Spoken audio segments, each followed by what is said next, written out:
जम्मू कश्मीर में 18 सितंबर, 25 सितंबर और 1 अक्टूबर को 3 चरणों में विधानसभा चुनाव होंगे। नतीजे 4 अक्टूबर को जारी किए जाएंगे। जम्मू कश्मीर में आखिरी विधानसभा चुनाव 2014 में हुए थे और अब 10 साल बाद जब दोबारा चुनाव हो रहे हैं तो बहुत कुछ बदल चुका है। 2024 विधानसभा चुनाव में क्या कश्मीर पर हिंदू बहुल जम्मू भारी पड़ेगा? क्या परिसीमन से बीजेपी को फायदा होगा?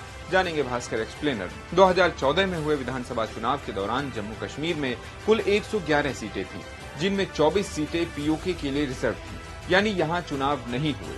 कुल मिलाकर 87 सीटों पर वोटिंग हुई, जिनमें लद्दाख की 4 सीटें भी शामिल थीं। इस चुनाव में पीडीपी को 28 और बीजेपी को 25 सीटों पर जीत मिली। दोनों ने गठबंधन की सरकार बनाई, जो करीब 18 महीने चली। अब सवाल उठता है कि 2014 के बाद से जम्मू कश्मीर में चुनाव क्यों नहीं हुए?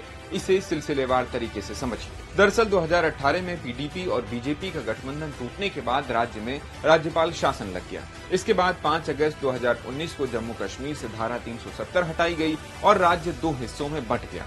जम्मू कश्मीर और लद्दाख दोनों ही हिस्से केंद्र शासित प्रदेश बने। इसके बाद अगले चुनाव से पहले परिसीमन यानी क्षेत्रफल और आबादी के हिसाब से सीटों का बंटवारा कराना जरूरी था। इससे पहले चुनाव नहीं हो सकते थे। परिसीमन आयोग ने 5 मई 2024 को अपनी रिपोर्ट पेश की, जिसके बाद जम्मू कश्मीर में विधानसभा की 114 सीटें हो गयीं, जिनमें 24 सीटें पीओके के लिए रिजर्व थीं। अब समझते हैं परिसीमन। पूरा वीडियो देखने के लिए डाउनलोड करें दैनिक भास्कर ऐप।